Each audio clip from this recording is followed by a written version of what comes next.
It's almost like a Miller Stubby. All right, I'm starting the live. Okay. All right, go ahead. I mean, we just wait till they gather. So you can just continue on, Right. and then I'll interrupt you once I start seeing them. No, I got, my neighbor still lives over here, and that's where the story will stem from with muscle cars and growing up, what we did. I mean, it wasn't anything for us to spend when I wasn't working or whatever on a Saturday over there wrenching on his car and stuff. It was fun. I never did a whole lot of the stuff. He knew more of the stuff, but I used to help him take engines out and put trannies in. And The Main Street Car Show's this Sunday downtown. Is it? Yep.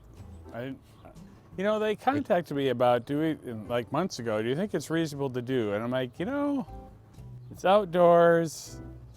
Hopefully we'll be somewhat vaccinated by then. I think it's reasonable to. We got to get back to doing some of this stuff. I mean, of things we can do, that's one of the more, one of the more reasonable things. So. Sure. Yeah, no, it'll be fun. I'll kind of have a car weekend. I'm going up to Black Hawk Farms to visit an old buddy racing with the SCCA Saturday. Oh, So, nice. Yeah, I'll have to stop in there Sunday. yeah, they cleaned up that parking lot downtown. That's what reminded me it was coming. Duncan messaged me and said something about the car show. It was like, did they change the date on that? Or did that just suddenly appear on the calendar? Got about 10.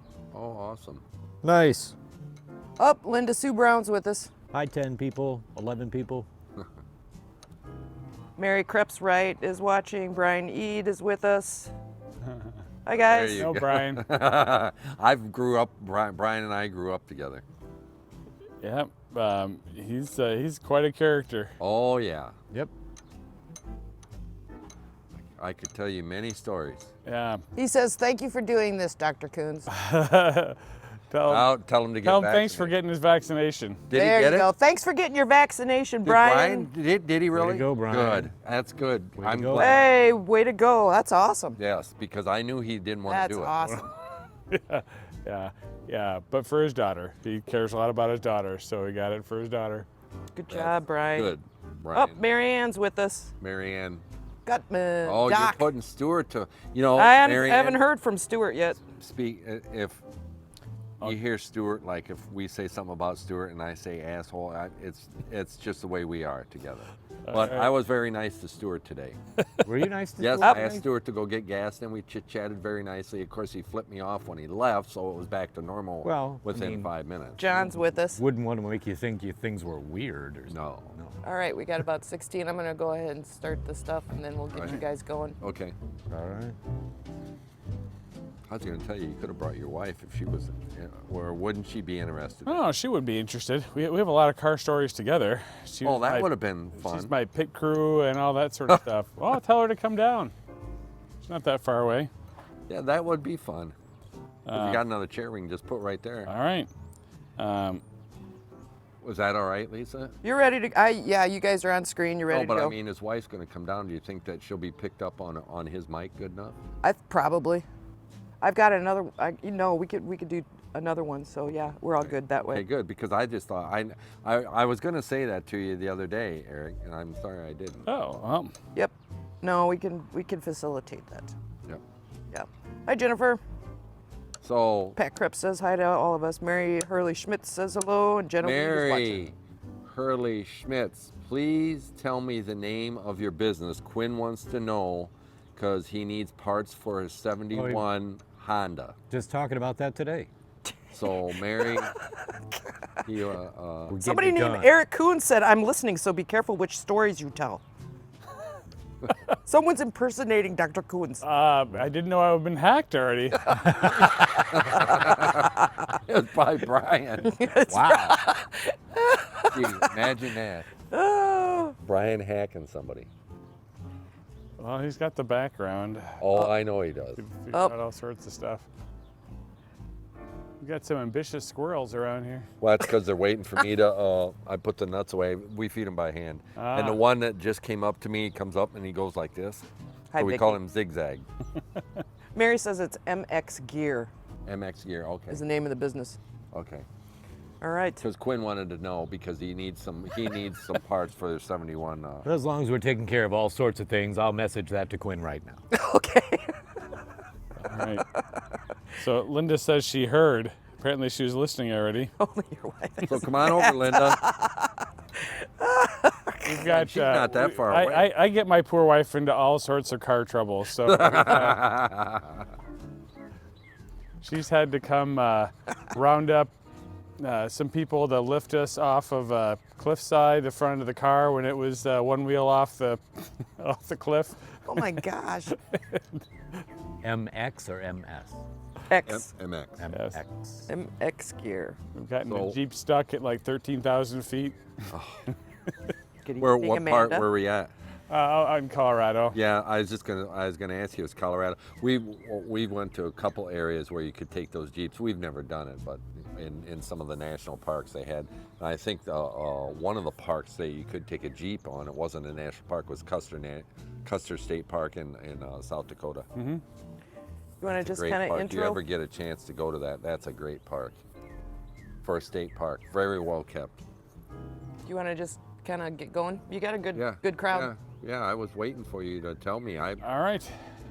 Let her roll. All right. So what do you want me to? Do you want me? Just to, introduce what we're all talking about tonight. All right. Tonight we're talking about cars and COVID. Now I promised Doc that the Kuhns that's here that's going to talk on COVID that we would talk about cars also because it isn't fair that we always talk about COVID.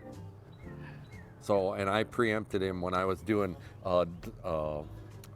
the pickups the other day. That's when I was talking to you on my phone. I was sitting there waiting for somebody to come, and that's when I was telling him. I told him that I wanted to talk about muscle cars, and I told him I wasn't going to tell him my favorite muscle car, but my favorite muscle car, to me, that's the ultimate muscle car. And from what I was reading, is the one that really introduced the Aero is the GTO. Mm-hmm. Oh, that's my understanding. And Russ, my neighbor over here, growing up, had a 70 Judge with a Ram Air 4 motor in it, and I can still contest that in his basement, he still has 2 Ram Air 4 motors on a stand. Oh my God. Wow. Because I helped him take him down there. Those are worth something. Yes, they Yeah. are. I wished you had the car because I tell you what, that was so much fun in that car. And the Judges, Lisa's dad had a Judge, but man, it was like the ugliest. It was like this weird green. It was a beautiful green. Oh no, Lisa, that was like a pea soup green. Whatever. It was bad. But Russ's was blue, and then they had these pink. It had pinks like decals on it. Now that But is it bad. had the Hearst 4-speed in it, and we would take that out. And at the time, there was only one section of Lynn Boulevard out here. And then it had a turnaround. So we'd cruise the town and we'd meet a car and we'd go out there. And I was always I loved it because I always got out and I got to drop the freaking flag. So I would be standing, they'd loop around at Lynn Boulevard, and I would stand in the middle of them and drop the thing, and they'd take off, down the road, and then I'd be sitting there watching, and I'd come back, and Russ would have the money in his hands, and we'd always go out and get something to eat. There was So he was Natalie Wood. Apparently he in won most of the time then. He was There's Natalie not- Wood in Rebel Without a Cause. is what he was. There's not too many times that GTO got beat. Now, what was weird though is there wasn't a great number of those damn cars built. I was reading the numbers on it, and maybe that's why they're probably so expensive and that. Yeah. So I read something recently. Some of them had red fender liners, and that's now some special, unique thing if you find one with the original red fender liners. Really? Just came up, yeah. And that was the original 389 tri-power GTOs. See, and Russ, after he had a 7 or I think it might have been a 69 Firebird. And he tried, and he didn't, the tri-power just would not work very well. I remember him putting the tri-power on that motor and it just would not work very well.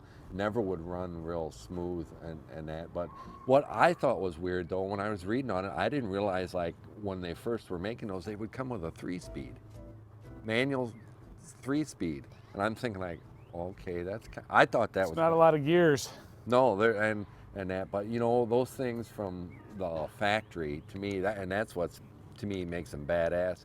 From the factory, you know, it depends on what size motor they had, and if it had a 4-speed, and they would give you the gear ratios and that, which I don't remember, but they would give you the speed in the quarter mile and that. But man, they'd GTO was in like the mid 14, you know, like 14.5, 14, you know, in a quarter mile stock in, you know, from the factory.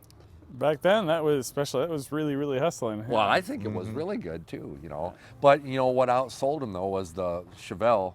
They said, you know, it'd give how many they sold each year when the cars came out. And to me, the best year, you know, if I had to buy a GTO, it would be the 64, because I like that square look and stuff like that. You know, it kind of looks like, well, they modeled it after the Tempest and the Le Mans, so it's kind of got that look. But man, that was. And I found one time going to Rockford, and I stopped and nobody was home, and it was sitting out back. Really? And it was that kind of maroon color, and I thought, man, that's the exact freaking car, because Russ used to have a picture on his wall of that same colored car and that. But I stopped the one time, and then when I went back the next time, the car was gone. Oh man. Well, somebody probably saw it. So my sister's boyfriend in high school, I think his name was Paul, I had a Tempest that he made into like a GTO, and all I remember about that is the seats were so springy and weak is that whenever he stood on it, you just rock back and be looking at the ceiling. That was probably highly unsafe, but anyway, we survived, I guess. They had I'll never forget, I went to Woodlawn School, where it's at, and we came out one day, and Russ is about 5 years older than me, so he was able to drive before me, and so he had his driver's license, and I know it was like I was in 8th grade, but I knew that he was running around with Pruis, who had a freaking nice Tempest, and I mean it was a kind of a goldish color, and it was really cool. I always thought the car was cool. I just liked the body style, and I'll never forget. We came out of Woodlawn School with the teacher, and I remember the teacher, Cliff Kennicott. I'll never forget it. And it's Cliff? Yep, and we're walking, we had to get something out of the car. He wanted us to help him get something out of his car. And we came out to the front of the school, and I could hear this low roar. And so we just stopped in the road, and that freaking Tempest went by, and I don't know, you know, past the school, you know, in between Parkview and I think it's it's Crestview, there's kind of a little dip. And I remember that Tempest going airborne a little bit and hitting, and I remember Cliff going, "Son of a bitch! Who was that?" And I smiled because I knew the car right away. I knew who it was. So I was like, oh, wow. So when I came home, I went over to Russ's, and I'm going like, hey, I go, we came out to help Cliff Kennicott get something out of the car, and man, Pruis's Tempest went flying by, and Russ was smiling. He goes, yeah, I was driving it. You got away with it. That's good. I was looking out my I think it was my senior year in high school, and I was looking out the window, and there was a car by the high school parking lot that went tearing by, and there's a police car right there, and I'm like, oh man, he's cooked. And then he went back and did it again. Apparently it was his buddy in the police car who was just timing him with the radar camera. What kind of car was it? I don't even remember. It was just some old Chevelle or something like that, but it was just amazing. I'm like, this really happened. It's different era yet. I guess I'm yeah, getting old. definitely a different time. Well, and that's why they blocked off the underpass at Sterling High School, because you could go on 4th Avenue. You Right. could drive under there, and the thing to do when you're going to school there was to take your car there and just freaking stop and light them up right underneath there. Right and underneath. It just echoed. Just echoed. That And could be hard to resist. I could see that. Oh, and then the neighbor over here, I'll never forget, and I didn't realize that he was a Vietnam vet, but Stacy would come over to Greg's house, and Greg and I were good friends, and we were just kids, and he'd come over and he had a Dodge Coronet, and I remember it was red with black stripes, and we'd always egg him on. He'd come over there and do stuff, and then we'd go, man, come on, get on, you know, and many times he just did a smoke show with that thing. That car was pretty good. I always liked that car too. That was a pretty neat car. Then Greg's dad bought a Mustang, which to me, I mean, you know, everybody, I think that in the muscle car part, I think a lot of people always think of the Mustang, you know, and I mean, and they were, I never cared for them. But Greg's dad bought a car, and the guy was worked in at the Indianapolis Speedway, and it had a sticker on the car and stuff like that. But man, that car could fly. That car was really fast. I can't even remember what year it was. I remember Greg's dad. We came down River Road from going down to Moonlight Bay, and he came up the hill, and then when we were coming towards town, like here, I know he had it go. It was at 120, you know, and we're kids. You know, I'm just a kid, and I was like, holy shit. No kidding. So I've got a favorite muscle car. I didn't tell you about it either, but it's a little unique. So I have a good buddy in town, Mr. Jim Hartman. If he's watching, he's a mechanic over at Dixon VW and a good friend of ours. He helped me swap an LS3 Corvette motor into a Porsche 944. So with the cam, it was about a little over 500 horsepower in a 2,500 pound car.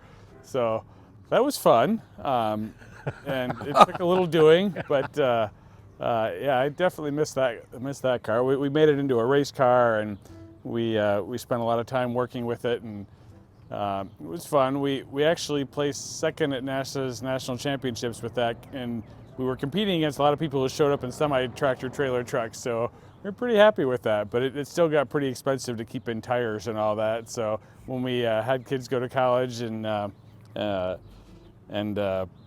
the new house, it had to go, but it really had to go in pieces because that thing was, we call it the Franken 44. It was so unique, and I didn't want anybody else to drive it because it was too much of an engineering project. But you know, it had manual brakes, manual steering, and 500 some horsepower, and it all worked. But you had to be pretty strong, and you had to know what you're doing.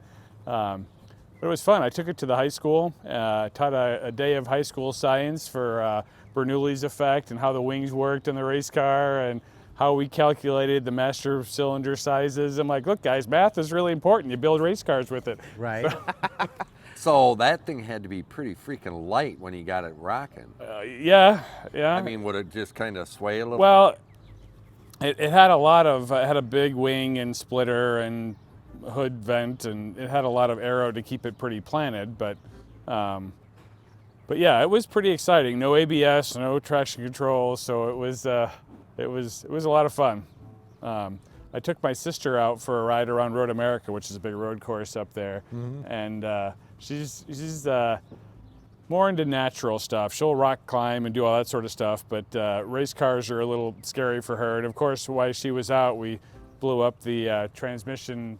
Actually, the aluminum, it's a transaxle, so the transmission's all the way in the back, but the little bell housing between the motor and the torque tube just fatigued and exploded. And nothing terrible happened, but it sounded like a grenade went off in the car at about 140, and she was she about wet her side of the car. But anyway, that's one of the bad things with some of the drag racing cars, why they have to have a scatter shield. Yeah, yep. Because of the transmissions, it'd be like shrapnel coming up through the floorboard. Right. No, the bell housing on that was definitely like a tank hatch. I mean, it was huge and tight. And that, I mean, by that point, I'm old enough to know about safety stuff, and I spent a lot of time working with medical director of CART, who was the old IndyCar, and about all the safety stuff. And it is amazing how much you can manage that risk. I used to love motorcycles, but I can't manage that risk enough to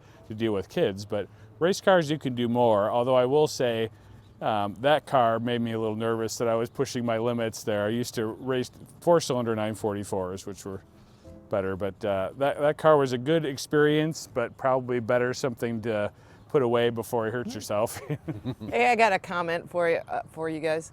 Amanda Stern says, how about a 70 Chevelle with a Duramax 6.6 diesel repower and Allison trans making 650 horse and street legal? As long as you're going in a straight line, it's all good. But Right. holy cow, what does that thing weigh? Does it do reverse wheelies if you step on the brake? Those motors are heavy. But very cool though. Very unique and very cool. I always liked all original stuff. I don't know why. Instead of trying to, I guess Right. I don't know. I'm It's kinda just the same. way I am. And that the GTO one, I was saying there was two cars that outsold it all the time, and it was the Chevelle and it was the Roadrunner. The Roadrunner, yeah. It's hit all these, Oh, Linda says next time. All right. Okay. I guess she's got plans. all of these, all of this car talk reminds me when I've done car shows with the Duncans and Polo and been at the Main Street Car Show in the past, helping out and volunteering, and I look around at all the cars that are pulling in and lined up, and it's like, this looks like my the parking lot in my high school. Takes you back. There's a whole lot of people that I know that really, really wish they still had the cars they had X number of years ago. Oh, when Bob Jones had helped at Garden Stock. Yeah, yeah. When we were going to school, he had a 442. Man, that thing could smoke the tires all the time. That was a great car. Yeah. He abused the hell out of that. When my classmate pulled up with a Roadrunner, I thought, well, that's the coolest thing ever. Wow. That's pretty unique. Like one of the pointy nose, big wing Roadrunners. Wow, those are like worth 200 grand now. Yeah, all those cars. I watch those auctions. Yeah. I'm just like, man, Wow. they're just, I don't know, all those cars like that, you know, and I know they made like the new GTO, like they had one out in 2006 and that. Yeah, no, it was that. It was ugly. Oh, It what, was Nice motor, ugly. but it was ugly. what a disgrace. Yeah. And even when they made it like they were in like the 76 or whatever, it was like, it started getting ugly real bad, real fast. That was a sad time for cars. Yes, it Late was. 70s. Yep. Yes, it was. Now, my mom had a car that I liked and I wished I still had. It was a 77 Monte Carlo. I just liked the style of that. My cousin had a 71 Monte Carlo that I absolutely loved. We used to drive around in that all the time, and that was really a nice car. It was really cool. I don't know why he ever sold that. We used to drive it to Rockford all the time. I remember we got in a hailstorm coming out back from Rockford, and we pulled into a car wash, you know, one of those inside car wash, and just sat there while it hailed because he didn't want it to get, you know, damaged. Yeah, my poor dad going out to Colorado the last 2 times has been hailed on twice. Really? Yeah, in a hotel and between here and Colorado. So, yeah, oh, it's painful. The second time he did not survive it unscathed. It was pretty ugly. So, Really? yeah. So he goes out there to visit relatives? You said you Yeah, had relatives? yeah. A lot of our family was out there, so we have a lot of friends and family. And he said some of them may be watching. I don't know who we all have out there, but my sister's out there now, and she said she might check in. So. Fort Collins is a nice area because the Colorado State there, Yep. they've got a good hort program. It's beautiful. It's exploded out there, though. Holy cow. Yeah. Well, there's a lot of people. Well, what did they say in the census? California lost population. You know, and it's so expensive to live there. That's why. Yep. Well, housing is ridiculous. It's just ridiculous. Right. there. So, That's what's nice about living out here. yeah. I could never afford the house I have if I lived much of anywhere else but here. So, Yeah. Yep. We were down, not quite down as far where you live, Nyla Winchell. You turn and go towards you, and she's almost like the second house right there. I had Denny come over to look. She needs some walls and a little patio built, and then she wants plants around. I'll do the planting. I don't want to do any wall work and stuff like that. I'll let somebody else do that stuff. We built our share of walls. seawalls? No. Just like retaining walls, Like a retaining you know, wall. and stuff like that. I don't. Those guys, Denny's got all the equipment, and he likes doing that stuff. So amen to them. Yeah. Right. I just don't. I just never got into that. You know, I like the bricks. Now, I like doing that. I did that last year, and I enjoyed that a lot. It took me a while, but I enjoyed it. Yeah. Oh, you got the original. You found Oh, yeah. some original bricks. Oh, That's yeah. Nice. And I like working with natural stone too. Original, yeah. We were going to build a big retaining wall, and the concrete was expensive. And I was looking around and looking on Facebook Classifieds, and I found a barn foundation from the 1840s, all the limestone. That's what that garden is right there. Oh yeah, there it is. Yeah. So we built a big one, and we had Manny.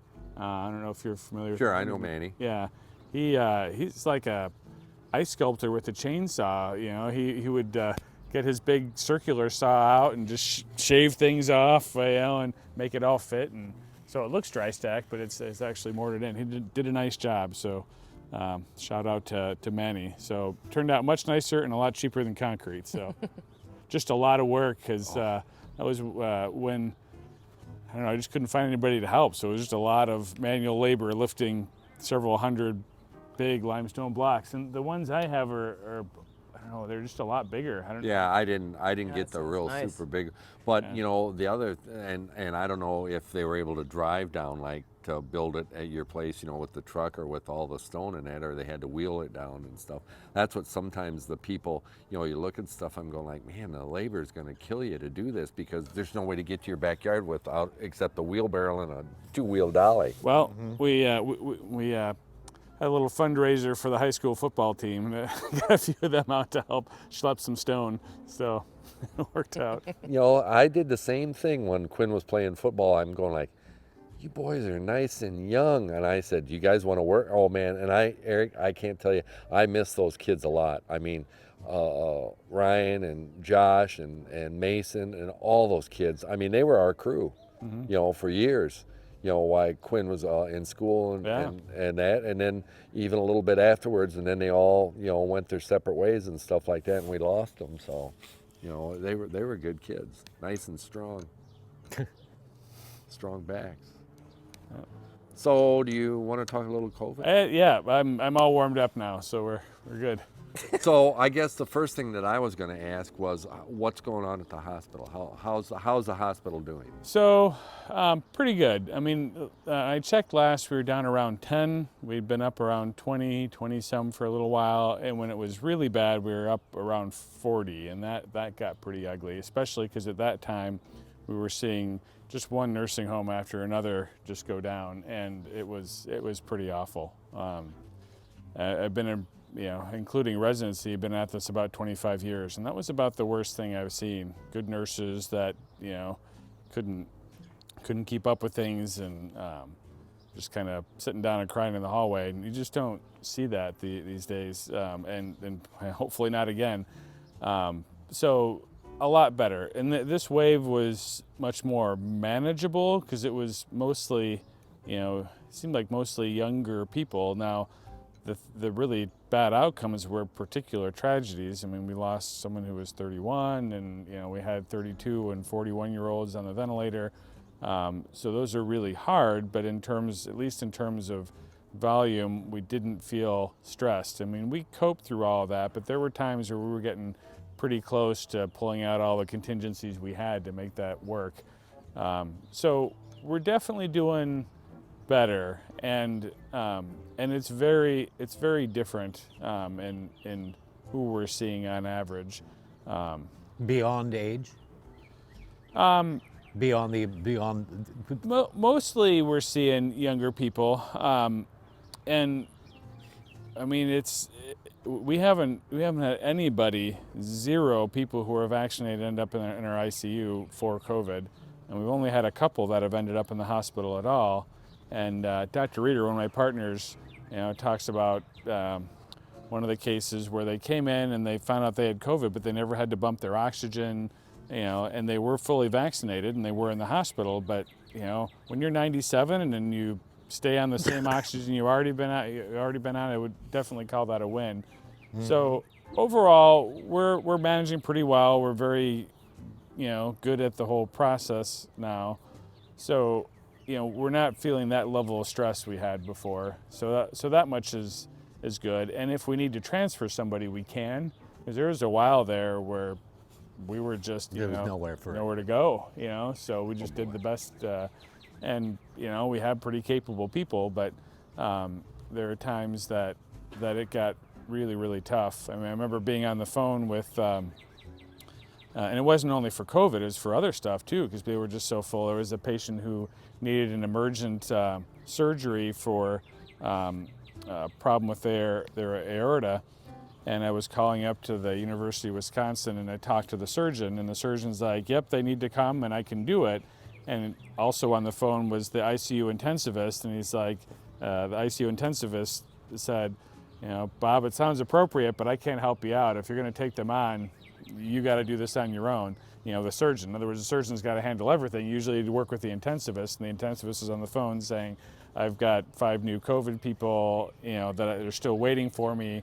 It all sounds appropriate, but I can't help you out. And that sort of stuff I just don't hear, Wow. So we got through that, but if it got much worse, things would have been really stressed for sure. And the scary thing to think about is, with the variants, most places that the variants went, in England and Israel, and especially now India, it's gotten worse yet. I think that we were in a race with the vaccine and the variants for this surge, and this time we cut off all the sickest people. We're over 80% vaccinated for 65 plus now, so we didn't see a lot of people that we would have, and this surge wasn't that bad because of that. So we got lucky that we got that much protection in the nick of time, and thank goodness, because if it got worse than last time, I don't know that we would have managed. In a 3-day period at the hospital, we lost 14 people. That never happens close to that. Wow, So, that's sad. yeah, and the worst of it. So, we're a 99-bed hospital. So, I was on call that weekend, and that was a weekend that, you just had nurses, that really solid, good nurses, and they're like, I don't know where to be. I don't know which of my patients is not going to make it first. And, we have kind of a mantra that with COVID being so difficult with all the people, you can't have family in when, at least as easily. We're trying to work around that some, but at that point, we really couldn't manage all that. There was a mantra that nobody dies alone, and we were absolutely committed to that. But to make that happen, some of the nurses like, I don't know where I can be right now or where I need to be first, and Right. and then I got to pee and I can't do that either. It was bad. But right now it's very manageable, the volumes, and so that's good. So is there protocol, from all this experience and that, now is there going to be standard protocols for like when this happens again, or if it happens again? Well, yeah, we certainly learned a lot about how to manage those sort of issues. And so we'll have a lot more of those things in place. Obviously, everything is a little unique, and we'll have to put it all together. But we were lucky in that we kind of missed the very first wave. It got bad in Freeport and Rockford, but we really didn't have it. So we had kind of a dry run to practice everything and really get up to speed before it got bad here. So we did get lucky that way. But yeah, there's a lot more stuff in place now than there was about how to be flexible, how to manage that stuff. So this wave was basically from the variant, you would say? I think that contributed significantly. I think there's the butterfly thing, everything matters some. There's some pandemic fatigue, there's some element of randomness. And that's a tough thing with COVID too, because most people don't transmit COVID very well. And so people get cocky that, I've been exposed a few times and I'm fine, therefore I must be immune.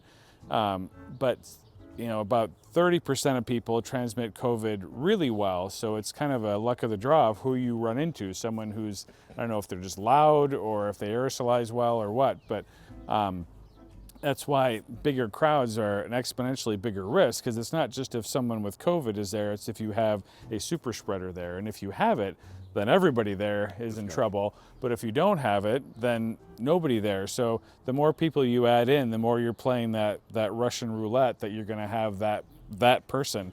I think and that's been part of the difficult thing for people to wrap their minds around when they, as you said, Eric, I've been exposed to people a couple of different times, and I didn't get sick, so therefore I am immune, whatever, but it's not you.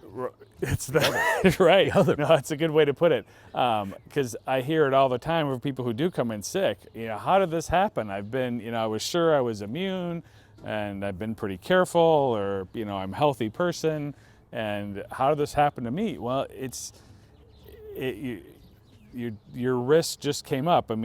we can all get away with. I mean, we were just talking about all the things we got away with when we were young, right? Right. You know, some people didn't. They're not here to talk about it, but you know, it doesn't mean that they were smart then or now. But we all get away with doing things that are a little risky, and you know, the more we get away with them, the more we're like, oh, it's good, you know. Right. Is anybody doing any kind of research to try to define or wrap their heads around what creates a super spreader? Any kind of Well, variables? it's a combination, from what we understand so far, it's a combination of high viral loads. So people who don't have a really, their immune system doesn't kick in really well or hard, and people who aerosolize well. And again, that may have a lot of things, and I don't know that we understand that part well enough, but you know, people certain people just expectorate a lot more when they're talking. So that's like people that spit when they talk. I didn't want to say it, but yeah, Okay, there's I probably will, but something to do with that, yes. Yeah, okay. Okay. That's why you want to wear a mask. Well, Right. yeah, I mean, and that's the fun. There's so many people that get hung up on this black and white thinking, right? You know, this person had a mask, they still got sick, and therefore masks don't work. It's all a matter of risk reduction. You know, I put my car guy, like we talked about, it's seatbelts and airbags and ABS and stability control and crumple zones. They all add up to a safe car, and some people still get hurt, but it's a whole lot safer if you put all those things together. Masks reduce the risk. They basically buy you some time before you get enough viral load to get sick or get really sick. So whatever viral load you're getting, it's less than it would have been. And that's proportional to how well you wear the mask and if it's a reasonable quality mask. So they're helpful. They're not force field by any means, for Right. sure. And time, you said the key word there, and that's the game that I've been playing through this whole thing, is the amount of time I'm in some place. I pride myself on, well, that took me 4 minutes, to go in and out. I had my mask on about it. and stuff like that, Yeah, I did because the that's same what I don't want to do. I don't want to spend a long extended period of time. The longest time I spent inside at one place is when I got my vaccine. We had to wait 40 minutes. Wow. And we were freaking out. I was freaking out, like, we were pacing and This wasn't at CGH, was it? No, No, All right. Walgreens. no, Walgreens. All right. I do have a question if you guys Sure. want to field some of those. Yep. And then anybody that's listening, if you do have questions, just pop them up there and we'll get to them eventually. I might not get to it right away, but I'll definitely get to it. So first question that I've got here is John Sacchetti asks, how do you feel about not having to wear masks outdoors? Yeah. So outside of tightly packed shoulder-to-shoulder political rallies, I'm pretty good with not wearing masks outdoors, especially if you're vaccinated. There is a dramatic difference on the order. The last stuff most of the studies I saw said the number of infections that happen outside is about 1/19th, 1/20th of what happens inside. So if you figure that's not that far off from what vaccines do in terms of reducing risk. So being outside is a really big deal. There's humidity, it disperses well, it doesn't concentrate, doesn't get recirculated. So as long as you got to use some common sense. If you're outside but you're face to face with somebody for a long time, that could be an issue. Or if you're next to the same person for a long period of time, like in sports game, political rally. I heard NASCAR's down in Alabama is going to open up to full capacity for the whole race. That makes me a little nervous because if you got somebody sitting next to you who's that person, and you're spending 2 hours next to them, and they're right there, that starts to make me a little nervous. Outside might not matter. Yeah, you just may not get away with it. It helps, but like everything else, you can be in the safest car in the world, but if you're going 150 miles an hour for long enough, it's going to end badly at some point. So, in general, I'm pretty good with being without masks outdoors. Certainly, if you're on your own. And to the people who've gotten frustrated with this, I get it, because there's a lot of stuff that we kind of went all in on the safetyism without making a whole lot of sense. And I think that's something we need to keep in mind in public health policy. For California, you know, you had to mask on outdoor mountain bike trails. You couldn't eat outdoors. You couldn't, you know, some of that sort of stuff. If you don't make, you know, focus on harm reduction and say we can't have any risk, then people eventually throw up their hands and then they don't listen to anything. And Right. California had a really bad second wave, partially driven by the variants and partially driven by people being throwing up their hands. Speaking of the variants, the guy who names these variants must be a Ford guy. Did you see that? Well, when you were doing that, I was going like, wait a minute, no. Then I researched. I go, no, I was wrong because those are Ford motors. Right. In the California variants, B427, 429. Yeah. So like, Well, I knew the 429, but I never knew what 427 was because I always thought that was you know. And when I was reading on it, most people would say Hemi. right. You know, and that. So I would think that would be a Mopar, a Dodge motor. You know. Yeah, and then there's the B351 and the P1. That's a little more obscure, but that is a McLaren. There is a McLaren P1. So, So that's the Brazil variant. 351 Cleveland, is that a Ford motor? Yes, Yeah, and the 'cause that's Windsor. Right, exactly. Yeah. Because they'd put that in a Cougar. Before my time, but that makes sense. Yeah. Oh, they did. Out there at Kay's Corner, that car out of Kay's, he Yeah. had a Cougar sitting out there and it had a 351 Cleveland in it. And I was thinking like, man, that would be, you know, that motor's probably worth some, you know, the car may not be worth a crap, but the motor's probably worth something. Right. So yeah, we've got to get back to finding, and you know, for a while we've been really hunkered down trying to get here, and the weather's better. We can be outside. We can get vaccinated. We can do all the things we need to do a lot of stuff pretty safely. You know, speaking of outside, I probably will go to the car show on Sunday because you know it's fun. We need to get back to enjoying some of that stuff. It is outside, and you know, if I'm going to talk to somebody for a long time face to face, then I might put a mask on. But for the most part, I don't think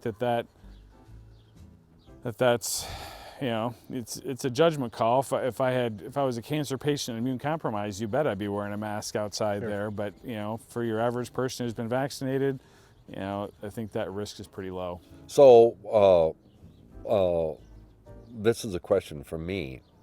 So if we're vaccinated and fully vaccinated, but my grandson isn't. He's 3 years old. And he comes over and we get on the golf cart and he's sitting next to me and we're riding around. We're outside. We're never inside at all. Is it safe enough for us not to wear a mask? Yeah, I think so. Small kids, like elementary school and below, don't seem to spread this very well. And it may just be in part in the fact that they're small, they have small lungs, they don't aerosolize a lot. They have pretty good immune systems. They probably don't build very high viral loads. So kids that age are just significantly lower risk. And yeah, I think that's reasonable for sure, especially when you're vaccinated. And you know, our you know, we've been really safe. I mean, we still out in the public, like when we're out working at somebody's house or we're out, like I'm downtown spraying or whatever, I'm at, because I have people walk up on me all the time and I don't know if they're vaccinated. You know, I'm vaccinated, but I don't know if they are and stuff like that. So our protocol is still to wear a mask and that, but you know, at the shop, everybody's vaccinated and, you know, we're, you know, I don't know if we're considering or we want to not have to wear a mask all the time. So and it isn't like we're not going to be inside spending a tremendous amount of time in one place with somebody else. right. So that's one of the things, because my glasses, you know, I'll put it on, they'll fall off, and I'll sit there Sure. and go, son of a bitch, I can't wait till I can get rid of this, man. You know. Well, when you think of what's got to happen for one vaccinated person to infect another, you have to have a 95% effective vaccine fail this person. We know that when it fails, so to speak, your viral load is still only about a quarter of what the average person who tests positive without the vaccine on board. So you have a lower viral load. That lower viral loads somehow still got to be enough to infect this other person who's 95% effective. For all those things to go bad is really, really rare. So people talk about, well, you know, if you're vaccinated, why are you worried about me? Well, I'm certainly not as worried about you for sure. But if you're one of those people and you're I hope I'm not being too pejorative about that, but just in figurative terms, you know, you happen to be a really significant super spreader, you have a very high viral load, and I'm spending a lot of time with you, there's still a possibility I could get sick. It's very unlikely I'm going to end up in the hospital or dead, but especially for me, the people that I interact with, even if I was carrying a reasonably low viral load, there are some people that I'm interacting with that I don't want to expose that to, so I still got to be careful. But you know, you're risking less, but there are certain situations where that could still go somewhat bad on you, so it still matters. And the other things, I mean, if we really want to stamp this thing out, and I think, I mean, Israel today, for the first time, had 0 deaths. Wow. That's awesome, something to celebrate. So Yeah. I mean, they're done with this, and they haven't had 0 deaths since June of last year, and they dealt with the B117 variant that's more contagious, the UK variant. So, but in order for us to really get done, we've got to get, you know, a fair amount of people on board still, and you know, we don't want them cooking up other variants either, and that's kind of how That's what I worry happened. about. Right. Yeah. Now, So- India, on the other hand, is, and we mentioned that earlier, is having major problems, right? Yeah.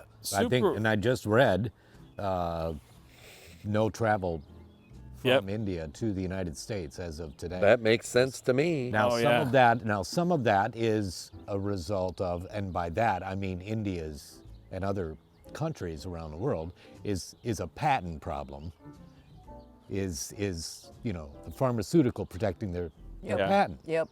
So, you know, this, you know, they're trying to figure out a way where they can, you know, make the vaccine, and we're ready to do it, and we have X, Y, and Z to do it, and they're not getting getting X, Y, or Z. That's sad. I mean, this is a case that patents shouldn't be in the way of No, it that. should be for the better interests of the people, Yeah, yeah. humanity. And there's precedent for that, to break patents for that. But boy, I mean, they're less than 2% vaccinated at this point. Oh my goodness. Yeah.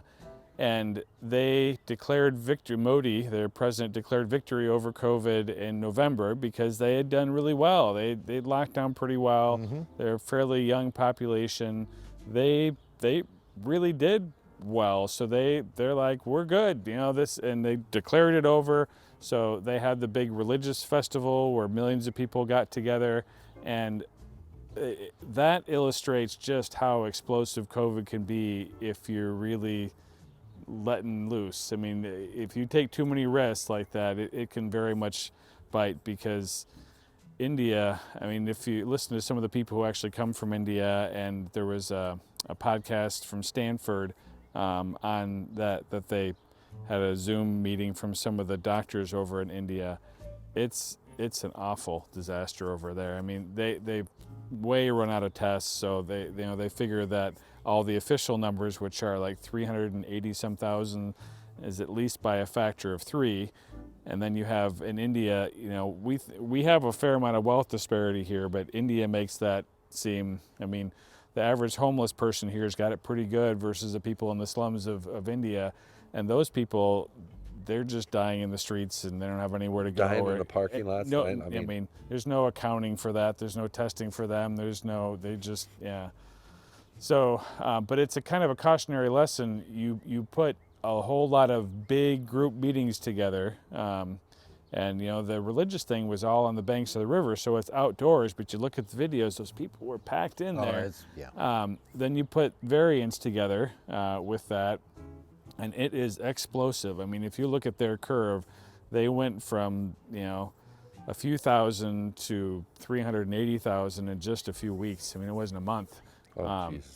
So this thing is explosive, and we have to be careful not to let our guard down too much, but it's also, it's so good to know that it is manageable. I mean, Israel is the best case for that. The UK is not far behind. You know, they've done a really good job.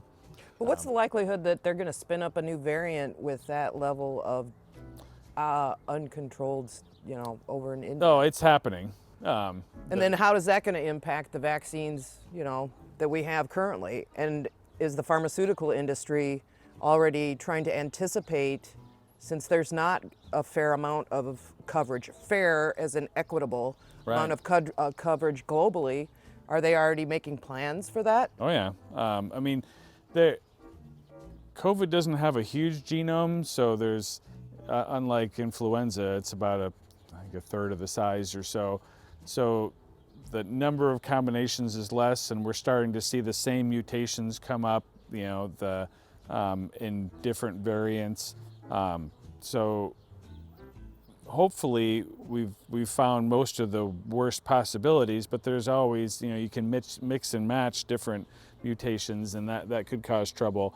But it's definitely happening there, and that does emphasize why this is a global problem. India is not just India's problem, it's the world's problem. Exactly. That's what I try to, you know, I'd say, you know, we need to help them out so we don't get some weird thing Right. and then it freaking comes over here. Yeah, I mean, we were sitting on AstraZeneca vaccine for months and months that we're just waiting for maybe approval. Well, we have enough vaccine. We have probably better vaccines.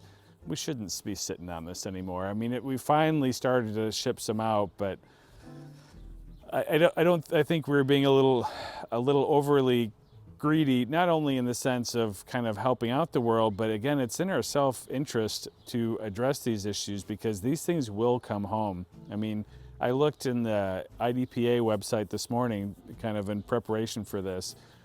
In Illinois, we have the Brazil variant, the UK variant, the California variant, and the original one, just in Illinois. So if it comes up somewhere, it's eventually coming here. Right. And so we need to deal with all those things and help that out, or it will be our problem. So another question, the people that are afraid to get vaccinated,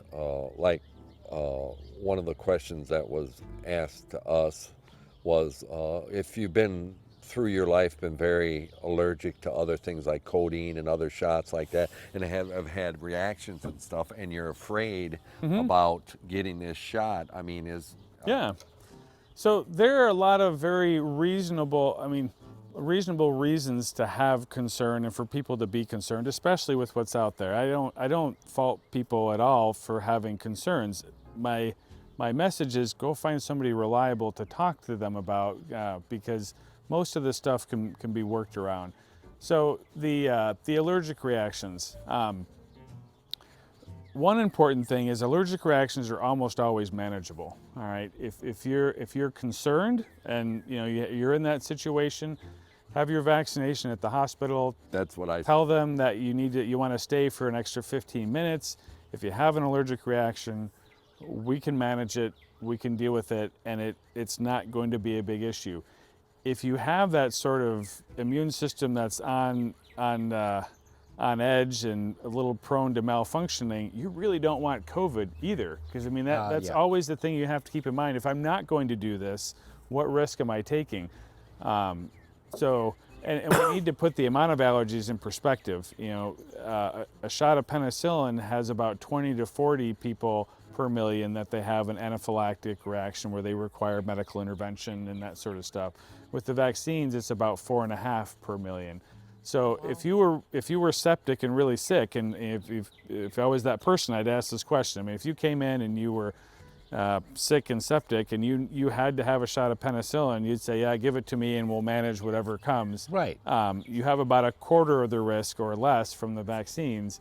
So not saying that you shouldn't think about that and prepare for that possibility, but it's still kind of, am I going to get in a car crash today sort of low. It's not likely to happen, and we can manage it if it does. But yeah, good question. That's exactly what I told her. I said, you know, go to the hospital. And now they're doing you can walk into CGH and get a COVID shot, right? Or vaccine. COVID shot. Some of vaccine. If we've had, I need to clarify a little bit because since we've gotten the message out, we filled up a little bit again. Thank goodness, you know we're That's glad. good. I'm glad. But if we have extras, we will take walk-ins, and there are some days we'll put it out on the net that we have extra doses. Come on in, and as we move along, we'll probably try and get to the point where a lot of them are walk-ins. And the hospital really wants to make this easy. If you have a business and you need nurses there at a good reasonable sized business, and you've got 20 people that need to be vaccinated, and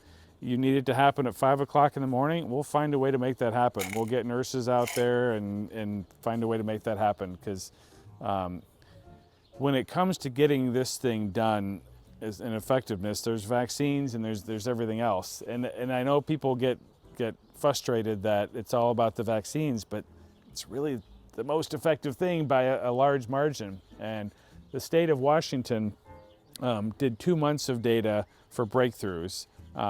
And they had about a little over 100 breakthroughs in those 2 months.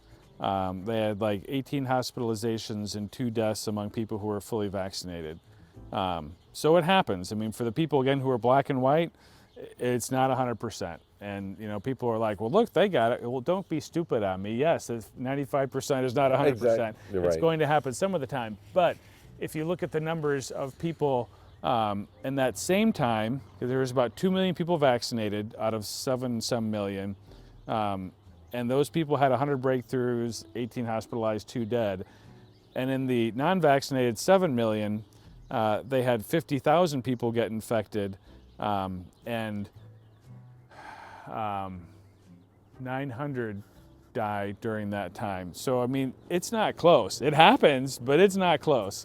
So people are not really good about assessing risk. There's something about putting a needle in people's arms that just makes it really, they'll take whatever comes, but don't do it to me, and I get that, but we've got to get through that, because once you get it done, there's a lot of relief. And a lot of the people who've been very scared about getting it, when they get it done, you can see the kind of everything melt, the stress melt off, and then they're pretty proud. And I've had a few of these people who are like, oh yeah, this should be mandatory now. And I'm like, okay, well, let's try and not go down that road yet. Militantly the other way, because there's a lot of people out there who their nature is just kind of oppositional defiant at some level. Exactly. You tell me to get it, I'm not going to get it because you told me so. Exactly, exactly. Yep. And that's the thing. Just the idea. If everybody's vaccinated and we wanted to hang out here and stuff like that. I mean, not that we'd be right on top of each other. It's safe enough to do stuff like that. Absolutely. Do you think we'll have to have a booster?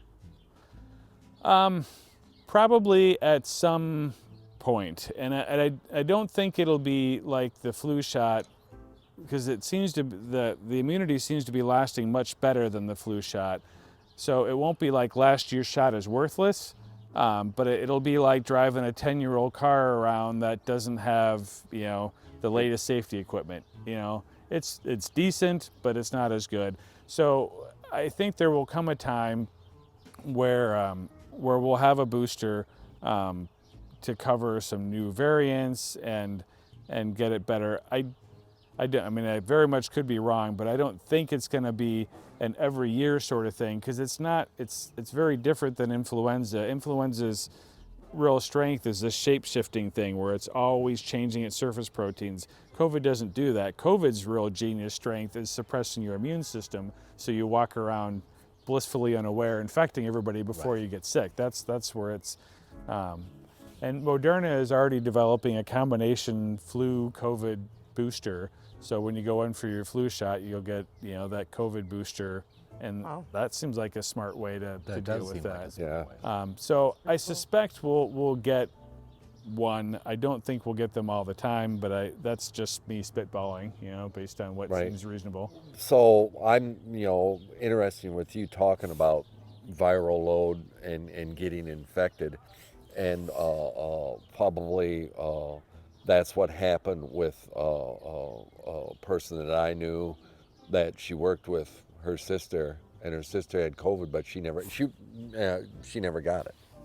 You know, and I was very surprised, and she was very, because they both were tested. They both got tested, and her sister had antibodies and that, and then she had had COVID, and I know that her nephew had it, and her brother-in-law had it, but she had never, even though she was around her daily, you know, working with her. And it might not have been right next to her, but working in the same environment, you know, and that she never got it.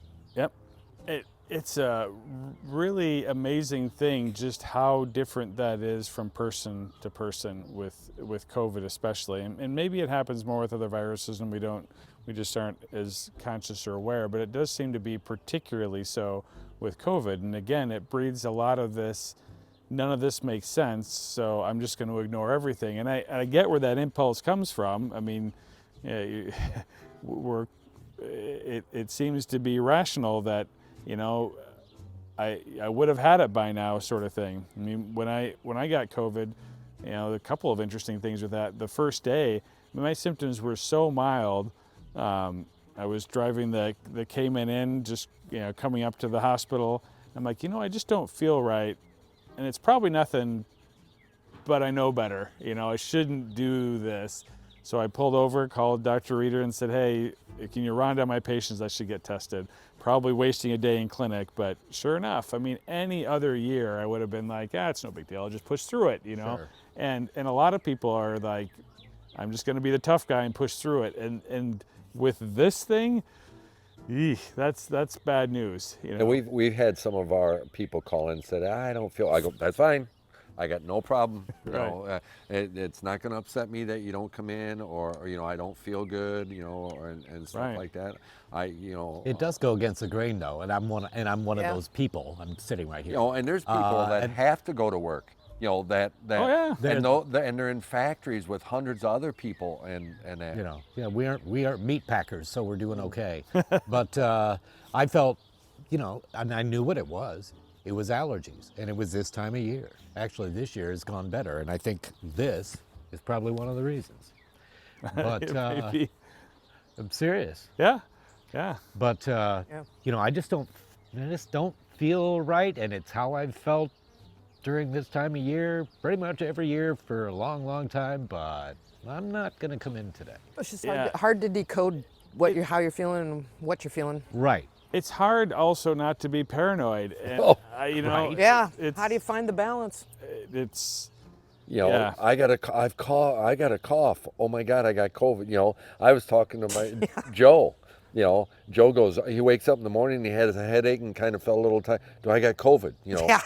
You know, you immediately go there because you don't know. Yeah. Well, and that's because of the nature of the beast, as you describe it. Yeah. That is so different from so many other things. But it is tough, and you know, we still have to do the things and live the life, and you know, I have to coach some people to actually, you know, I've had people like, oh, we haven't left our house for 6 months, and I'm like, oh my goodness, you know, you're gonna drive yourself completely bonkers. There has to be some level of balance there, and you know, taking manageable risks, but yeah. And is the like for a vaccinated person and a non-vaccinated person to interact? I mean, again, as the vaccinated person, you're probably not risking being in the hospital or dead.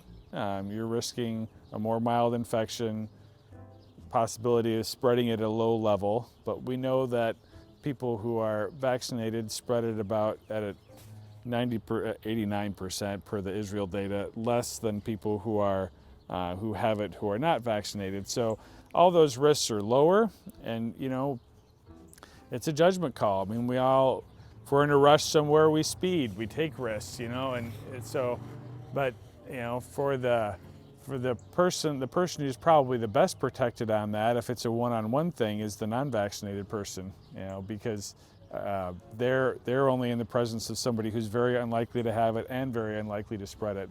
There was a study done on, I think it was on influenza, about is it safer to be the unvaccinated person in a group of vaccinated people or vice versa? And it's actually safer to be the unvaccinated person surrounded by vaccinated people. that was an influenza, but it was an interesting. Well, yeah, because the chances of getting it are slim because everybody's vaccinated. Right. It's, yeah, source control is what we call that. If you have good source control, that the people who would give it to you aren't likely to give it to you, that's probably the most important thing. So how long do you think the mask thing will be around? Oh man, I knew that thing. I yeah. got him on a good one. Is it? I got questions. Well, too. I don't know. Well, let It's that's a highly political thing too, and that gets frustrating. So what I would like to see, Michigan is doing something where they're saying if we get to certain percentages, if we get to so many percent vaccinated, I don't know if it's 60 or 70%, then the masks go away. I think that's fantastic. We need to have some sort of carrot out there for the people to say, yep, it's worth it. Because there are a lot of people like, I'm young and healthy, I feel great, what's in it for me?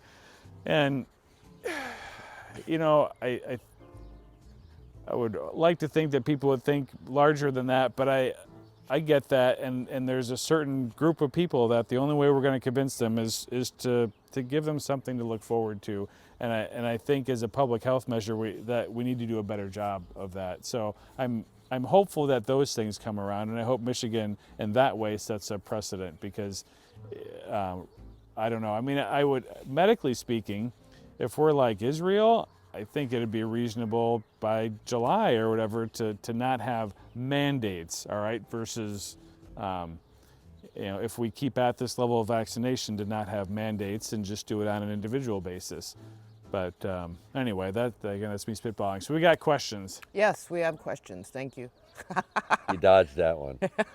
Well, before that, just briefly, I think probably the part of the problem is that we're geared towards a date or a month when it's actually what we should be geared towards, correct me if I'm wrong, is the percentages, as you say. Here's the percentages, that's why it's so important when someone is asked who ought to know about herd immunity and says everything from 60 to 95%, you didn't learn anything, you gleaned nothing. Right. And as a result of that, you go back to what you were thinking before, which is, well, just give me a date. Yeah. Or what about the positivity rate? You see that trending down, and then it hits its under 1. That's certainly a good trend, but we've had low positivity rates before between surges, and we have to make sure that we're really in a good position to not have another surge, not just be in a good moment right now. Right. So I think a lot of that depends on vaccination rates. And Israel right now has a little over 60% of their population vaccinated. And again, they were down to 0 deaths today. So that's a good sign that we don't have to get to like 90% to get there. Herd immunity rates are going to vary based on, New York may have to have a higher herd immunity rate than we do because their risks are higher. They crowd into subways, stuff like that. Sure. But it's encouraging that we don't have to get to 90% immunization rates, it looks like, to get there. So That's cool. Okay. Sorry. Questions? Nope, not a problem. Okay, you guys, toss your questions up, and we will get to them. I don't have any particular order. I'm just going to rattle them off. Brian Edward Eid. As you know, my daughter is getting married in July, and it's going to be only 15 people, and they will be all vaccinated. But part of the family is coming from out of state. Should I be worried? Thank you. Well, first of all, congratulations, Brian. That's awesome.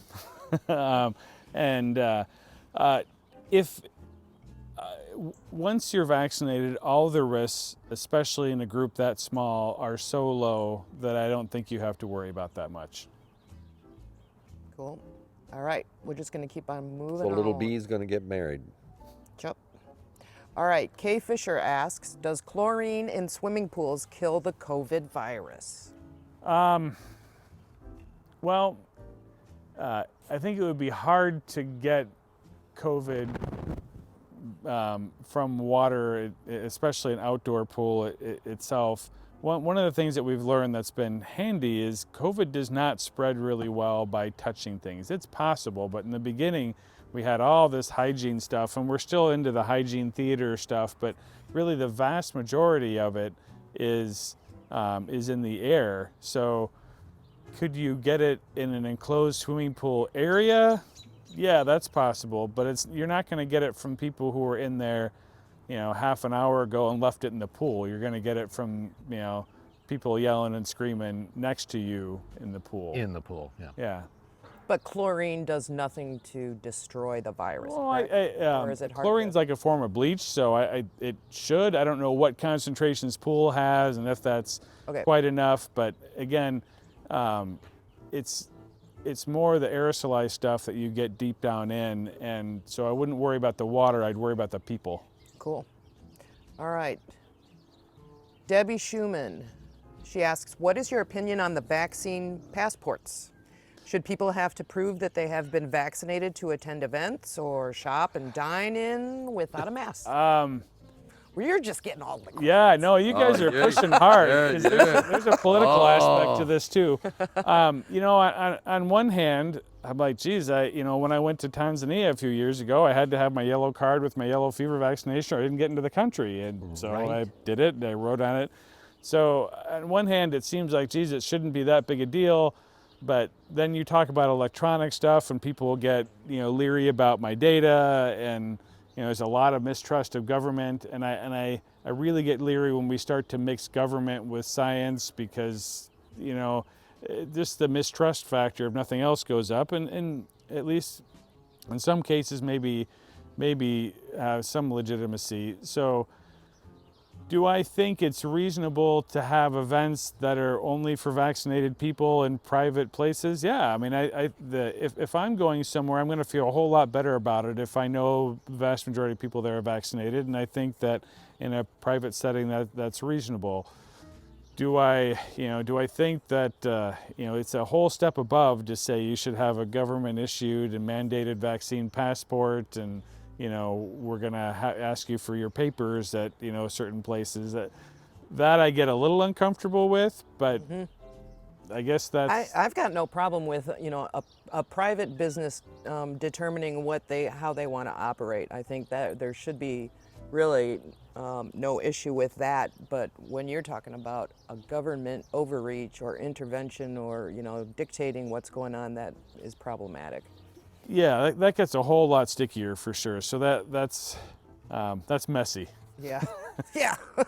And this is plenty messy. Yeah. Yeah. Next question. Yeah. Next question. Next question. All right. Well, you're off the hot seat. Well, Here's depends. Here's one. Well, that was a hot seat question. This one's actually a comment. Debbie Jackley Brownell says, "My husband got his first shot. Woohoo!" Awesome. Nice. So- Bruce is great. I think her husband's name's Bruce. Debbie and I went to Yes. school together. And I hope I'm not speaking out of turn too much, but he did it for his wife, and thank you, because it's the right thing to do, and yeah, That's cool. Yeah, he works right down here. yeah, Jeff's Automotive there. Yep, Right? We'll give a shout out to Jeff and Jeff's Automotive. I hope Jeff gets it. I hope Jeff gets his shot. I don't know if he did or not, but he's our mechanic. He works on everything. He works on everything from my '67 to the vans and our box truck and everything. All right, I'm just going right down this. I Sorry. picked this up before the fake Eric Kuhns or the sneaking in Eric Kuhns. I still gotta figure out what happened there. The hacked up Eric Kuhns is saying appointments are available at CGH Tuesday, May 4th from 3 to 7 p.m. So is my wife logged in as me or something? I think you've just been hijacked. Why are you asking us this? Yeah. How do I know? She's got How are we supposed to know? My phone's down there with a picture of Jay on it. It's magic. Ooh. All right. Good point. If you don't know, we don't know. She knows everything about me, so It's hilarious. So we'll have her over here without you, and then we'll find a lot more out. Find a whole lot more a out. lot of stories. Yes. Oh. Okay. All right, you kind of touched on this before. I'll just go through quickly. Vicki Horton says, I work with a girl who won't let her boyfriend get a vaccine because he has a lot of allergies. I told her he should get one, but just wait longer. They will take care of him. I Yeah, Not sure I about mean, that. I might not get that at a pop-up center, that's, I'm sure they do their best there too, but if you want the best care, you want an emergency room right there, and then just make sure you get it at a hospital or at Yeah. CGH. And again, I think we're worried about this little, like a couple in a million risk, where if we don't do that, there's a risk to doing nothing here, and that risk we see break bad all the time. Right. And it's not just death. I mean, we get all hung up about a 1% death rate. It's a 15% hospitalization rate and long COVID, and man, we see that all the time. And for me, when people are like, well, how do you know all this stuff? It's all political. How do you know? I mean, geez, I see it all the time, and I take care. I mean, these people have been my patients for 20 years. They were working, now they can't work, and it's just, I don't know if you guys saw the story of Levon was one of my Yes, patients. yes, yes. And, she's a wonderful lady, great work ethic, was working full time. And, she, back in November, it's very understandable to be nervous when it just came out, and you're a healthcare worker and you're going to be one of the very first. So she passed, but that broke bad on her in a very, very big and real way, and she's not alone. Those are the things that we really want to see end. I have yet to admit somebody to the hospital for any COVID issues. For any vaccine issues, I should say, not COVID issues. There's a lot of people for COVID issues. I will say that there are a lot of people that feel pretty crummy after the second dose for a little while. I did. But, I did. I did. Yeah. I was weird. I had a temperature 3 different times. She had a big red mark, circle on her You had arm. Moderna arm. Yeah, Yeah, it was probably a little while after the. a day after. No, but Next day you showed it to me, and you showed me it started up that first part of the day. Okay, and you probably had a more mild allergic reaction that was early. Moderna arm is a kind of a late immune response for about a 5 or 7 days, and they named it Moderna arm because they saw it first with that. It can happen with any of the mRNA vaccines, but again, it's self-limited. It's just your immune system getting very activated. So I want to talk about that a little bit because I think it's instructive. These vaccines are very, very good about getting your immune system revved up. And for me, as a doc and a scientist, I'm like, wow, this is really impressive. This is really getting my immune system pissed off. I can feel it. I know I'm not sick, but it's pretty impressive. I don't get chills very often, and I had actual chills. Now, they didn't last very long because this thing's not reproducing, right? But it is getting your immune system very, very revved up for a short period of time. And there's this idea out here too that I want to address that's related to that about it. It's not a vaccine, it's gene therapy. And people are kind of mincing words because normal vaccines so far have used a virus to deliver the genetic material and insert it into the cell. So that's a traditional vaccine. And this has a little lipid envelope that kind of just floats it in there, and it merges with the cell membrane and releases it. So it works through a little different mechanism, but that doesn't mean it's not a vaccine. It still engages your immune system in actually a very good way. So once it gets in there, it delivers a little work order to your ribosomes. Like every other mRNA is what your cell uses for work orders for all sorts. Any protein you build has to start out as a little section of mRNA. It goes to the ribosome. The ribosome is a little factory that it takes the work order, builds it, and then the mRNA gets destroyed. Once it builds it, your cell says, geez, this is not self, this is not normal, so we're gonna take and transport this out to the edge of the cell and present it to the immune system and say, hey, take a look at this. And your immune system comes by and picks it up and deals with it that way. So the process of how your immune system sees things is a very natural process. It sees it through the cell's natural presenting antigen presenting system, which is good because that gets your T cells and your B cells involved, as well as antibodies. Some vaccines that just dump a lot of the ground up virus or stuff like that in your in your blood without having the cell interact with it, you have to add something called an adjuvant to get that to work. And some of this is sometimes aluminum, which people get freaked out about. We can talk about that another time, but sometimes there's preservatives needed to keep it all there.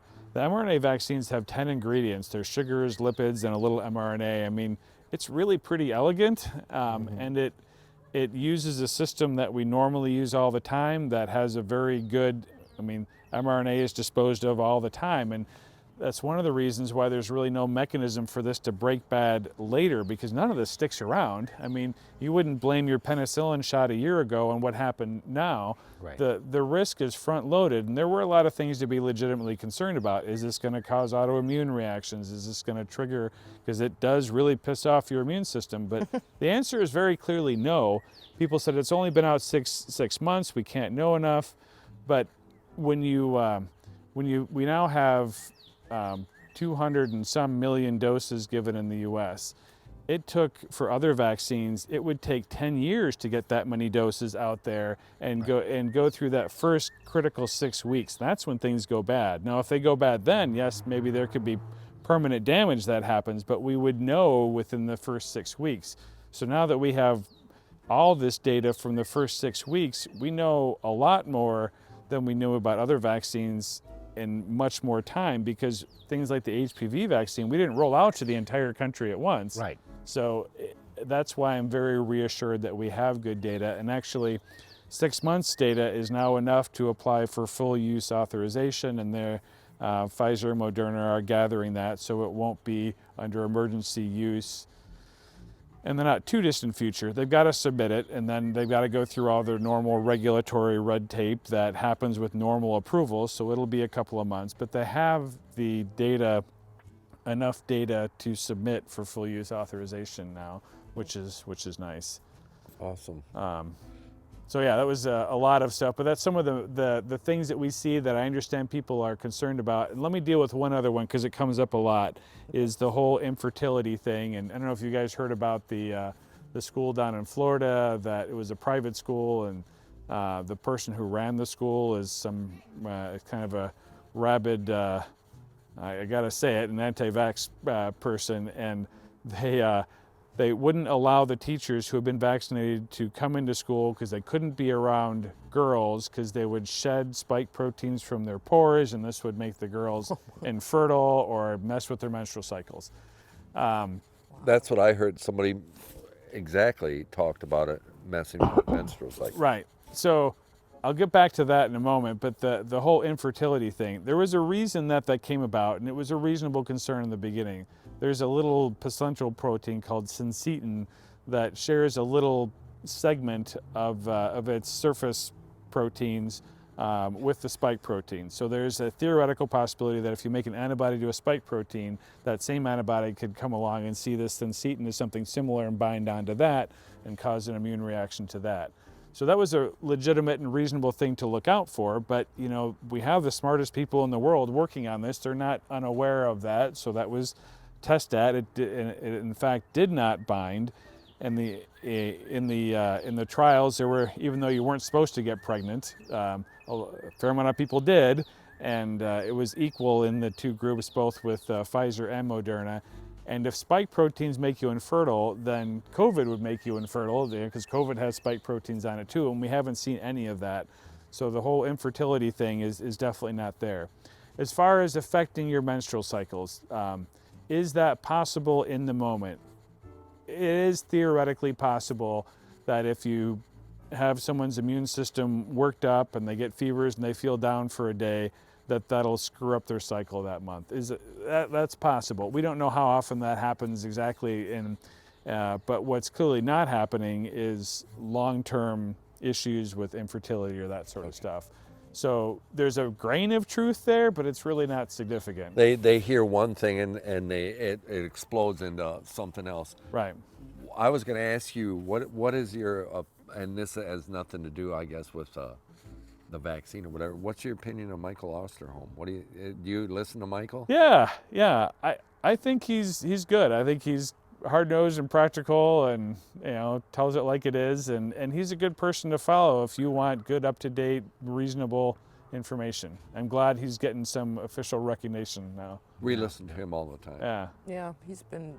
And I tell the people that, you know, I've talked to people that have like said certain things and that. I said, well, you need to listen to this guy because, and I tell them to listen to you too, but listen to both of them and listen to what they have to say because these guys are the experts in their field. You need to listen to these people. Yeah. Well, and, you know, we're not the experts in everything. You know, if the motor of my Porsche gets in trouble, I'm going to take it to Jeff or Jim, you know, the people who know what they're doing. I'll have fun tinkering with things, but my expertise is in this area. It's not over here, but yeah.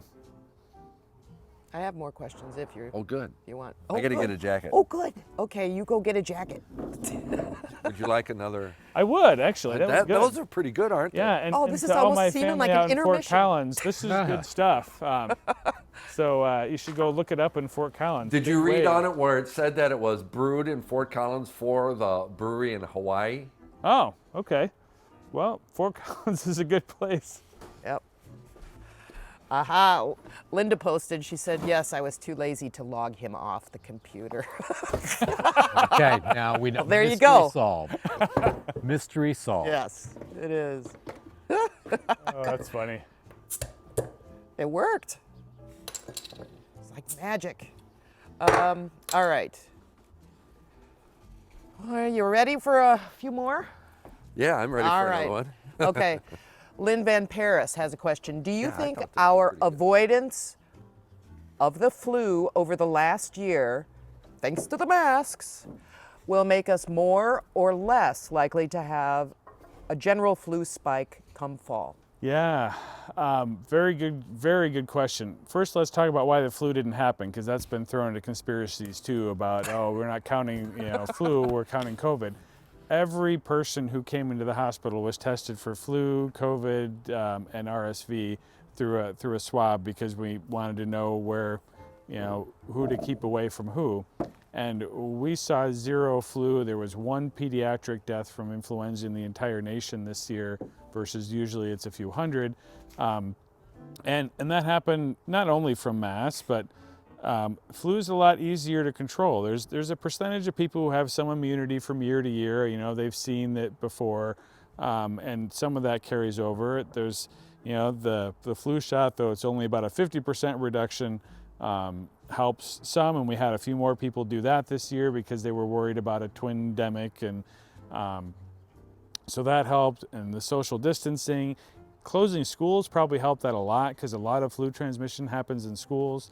Now, I'm not advocating closing schools for that reason, but all of those things contributed to flu not happening this year. So what does that mean for next year? Well, yeah, that means it'll be a couple of years since most of any of us have seen any influenza. And on a personal basis, my thought is that we'll probably, as a society, be a little bit more susceptible to influenza. The question is, since flu has been kind of suppressed worldwide, this isn't unique to the U.S., how quickly is it going to find its way back and kind of repopulate this whole thing? So I think we'll be a little bit more susceptible. I don't know if influenza is going to be up for a big fight next year or not. That's the other big question. That's the symptoms that I had. I felt like tired. Lisa and I slept a lot. My arm, though, the second shot really, but as fast as it was there, it was gone. Like within a day, a little bit longer, I didn't have anything. Yeah, there's a few people who get hung over for longer, but the vast majority of people, it's very abrupt on and off. Again, because this isn't replicating, it isn't kind of doing this. It's, your body makes a bunch of the spike protein, and then once your ribosomes would shoot through all the mRNA, it's gone. So what happens if somebody says, well, I got my vaccine and I didn't have any reaction? Do I need to worry that the vaccine didn't work? Yeah, it's a very good question. And the only answer we can say is, in this case, people seem to get, if you get both shots, people seem to get very reliably good antibody levels to that. And it's 95% effective in all comers. So I don't think you have to worry too much that if you didn't have a reaction, you didn't get adequately protected. You know, will we find out later that those people didn't get protection for as long? Maybe, but right now we don't have any evidence to say that you have to worry if you weren't symptomatic. We figured it was a young age. He's only 28 years old. The way I put it, some people have loud immune systems. I mean, they get a cold and they're kind of struck down on the couch, the man flu, as it were, right? Right. But other people, not so much. That's what she called me.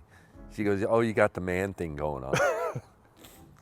I was just surprised how quickly my arm and my body felt better after it felt poorly. And that only lasted 24, well, not even 24 hours. Right. 'Cause 18 hours maybe. And I started just doing what I normally would do automatically. And thank goodness I was better by then. Otherwise I would have done something. Well, that was my experience. I mean, I had a rough night and I woke up still not feeling quite as well, but you know, by the afternoon I felt good, and I'm like, hey, I'm gonna hop on the bike. I felt good enough to go 40 miles that afternoon after On I a had the bike? shot. Yeah, on a bike. I like biking. That's one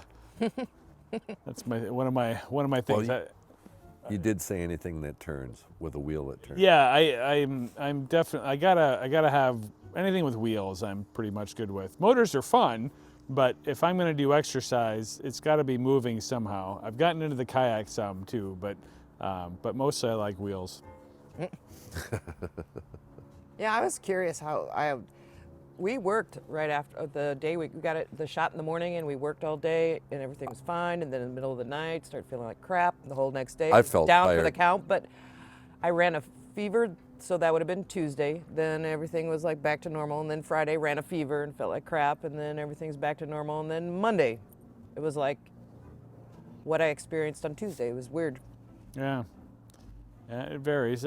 Not as typical, but I certainly have some people who have a little bit more of a hangover after that. But It's fine now. Okay, so we were talking about flu stuff, and then we kind of and Jeff Morgan. Jeff is watching. Wow, awesome. Yeah, hi Jeff. He says wearing a mask Kansas City. next winter just for the flu. that's going to be really interesting. Just how much that changes our culture and all that way. I mean, I don't know that we're going to become Asia and it's just courtesy to wear a mask. Right. But there will be people who just get more comfortable with, I've with that. already talked to people who are thinking that. Yeah. How that And will I bet you in the hospital, when it comes, if we have a big flu season next year, my guess is we'll be masking up around that time because, geez, we've really shown that if we try hard, we can really decimate influenza. Mm-hmm. So if we're right in the middle of that time when it's really bad, it makes sense to do a little bit more in that time. Do I think we have to have a national mandate for that outside of a new flu pandemic? I think that's probably overkill, but I certainly wouldn't fault people or look funny at them for wearing a mask if we're in flu season. Yeah. Yeah, Jeff goes on and says, great job up there, you guys. Happy to know you. Yeah, he lives in Kansas. They just went on a vacation. Yeah. They were posting some really beautiful shots of. What about that? They were in What do you think Arizona. about going on a vacation? Like if you went camping, but then every once in a while you stayed in a hotel. I don't worry too much about hotels because you don't have a whole lot of interaction with other people except maybe in the swimming pool. And good to you know, we went skiing because it's pretty socially distanced. Cost me my ACL, but COVID. So you're going to be a long hauler. That's going to affect you when you're older. May come back to haunt me. That's true. Yeah, but yeah. I mean, it all depends on what you're doing and where you're going. And if there's a silver lining to all this, people have rediscovered the outdoors. I mean, kayaks and boats and RVs, they're all And going gardening. crazy. And gardening. And Yeah. gardening. Yeah, well, yeah. I mean, yeah, and gardening. You know, and we're, all that sort of stuff, and that much is good. So, I think traveling can be done well. You know, again, it's the big close events. If you're going to Disney World, man, that still makes me a little nervous. You know, Oh, sorry, Aaron. Yeah. We got a guy that watches that works at Disney World. Yeah, I mean, everybody's got a different amount of risk tolerance, and if everybody's vaccinated, then, if you have your vaccine passport for Disney and everybody's vaccinated, I'd worry less, but it just seems hard to do that well. Yeah, see, because we contemplated going on vacation, and like if we go to Great Basin National Park, there's no facilities, so if we're there 3 or 4 days, and then usually we get a small hotel and get cleaned up, and stuff, and be able to take a shower and stuff like that. I wouldn't worry too much about. I just don't think you have enough exposure to enough people when you're vaccinated to make that a worry. It's good to know. That is good to know. Yeah, it is. It just kind of changed the So I'm getting the dynamic. Atlas. I'm getting the atlas out. I'm going to map the route out. Yeah, I think we're going to go to Utah, and because the national parks, I suspect, are going to be very crowded. The whole south of Utah is all parks, but a lot of them are state parks, and they have some pretty cool stuff in them too. Great Basin, right? It's Beautiful. right on the border. Right. Nobody's there. Yep, that's and you awesome. like to do a hike. Well, now you ruined it. No, it's still. Right. It's Now- too You hard. guys have a lot of pull here, It's Exactly. too difficult to get to. But They'll be elbow to elbow it's there before you it's know definitely it. a BFE situation. it's a little bit of a jaunt, but when you go there, a little bit. no, I'm talking about the hike. Oh, I To thought go you were up to talking see about the just world's getting there. oldest living things and the bristle Oh my pine gosh, trees. yep. It's awesome. to Yeah. see. Oh, put it on the list. We went up there. Big Basin. Great Basin. Great base. Oh, Great Basin. It's right across the border from Utah into Nevada. Yeah. Yeah. And So- we've never. It's awesome. I've got it written down. I always do a book on what we do that day, where we stopped, like how much gas was and stuff like that. And she's used it, but I write the site, the campsite that we camp at. Number 26. 23. It's number 23. We have to get out the book now. We're gonna have to go and prove someone wrong. But it's great. We go to the same one all the time, and it's just a great park that isn't busy. And the other ones are busy in some Utah. energy. I always like to go to Bryce Canyon, and we stay at Aunt Ruby's campground. Now you go to the hotel there, and I've never seen so many freaking tour buses come in there with all these people on it. Yeah. But we're at the campground side of it, and it's He's gonna go nice. for on. It's He's great. gonna go on and on and on and on and on. Oh Jesus! Okay, shut up. Well, that's good. We'll All right. at it. All right, we're doing a 180. Jan Johnson Miner says, "Thank you, Dr. Kuhns." I don't know if that's one of your Facebook friends. All right. Linda Sue Brown says, "Very informative. Thank you, Dr. Kuhns." We got to have more questions. I'm putting the blush over here. I'm going right down the list, so we're gonna see. Debbie Schumann, thank you. Jennifer Bachner, thanks for all the great information. All right, and then we got Linda, who's too lazy to log off the computer. Okay, so here's some stuff. It's coming up a little fast. Okay, okay, vaccine. The other night on NBC, they reported 36% will never take the vaccine. How do you think it will ever go away? It's a good question. It's frustrating to us because we have the tools to make it pretty much go away. This could become like West Nile virus, where it's out there, but hardly anybody ever has it, Right. and it's really, really rare. Versus it could be like flu if we're most of the way there or not there, although the vaccine here is better, so it'll be more divided among vaccinated and unvaccinated people. But, I think that people will eventually soften. There's a big political divide, and it's age, education level, and party. And I really don't quite understand that. I mean, when I talk with my patients sometimes, I'm like, Trump got it, and I got a patient who said, well, that's what the media said. I'm like, well, no, he says go get it. He got it. He didn't say it right away, but he is saying I got it and go get it, and it's just there's a disconnect there. People are like, well, people who like a lot of things, they somehow don't see that as, they don't connect with that part of it. But I'm hoping that over time, it'll hit home enough that the patients that I've had who've gotten COVID, who were kind of vaccine averse before, the ones that I got in touch with, I mean, they were sick enough to get in touch with me, they all got vaccinated. And they're probably at less risk than, certainly a lot less risk than they were before. Sure. Natural immunity has a reasonable amount of protection. People are surprised to know that it's not as good as this vaccine, and there's some reasons for that. We talked about COVID being very good at suppressing your immune system. If you have a mild case, you didn't get a very high viral load and you're able to get rid of it fairly easily, you didn't get a very good immune response. And for those people in particular, that's not very durable. And the other part with, in particular the mRNA vaccines, that booster effect seems to be really, really helpful with that.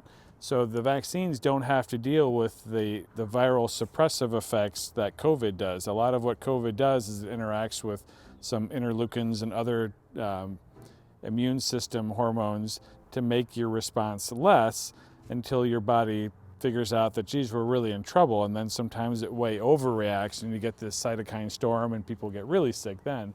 But the vaccine just doesn't have to fight against that. Immune system is just another day in the office for them. They see something that that's abnormal and they deal with it without any interference. So that's why even with the variants that do block some of the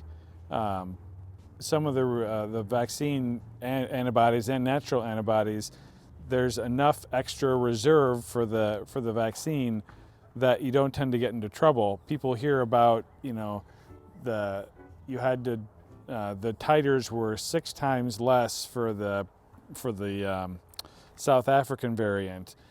That's true, but keep in mind what they're telling you there is they dilute out the serum so many times.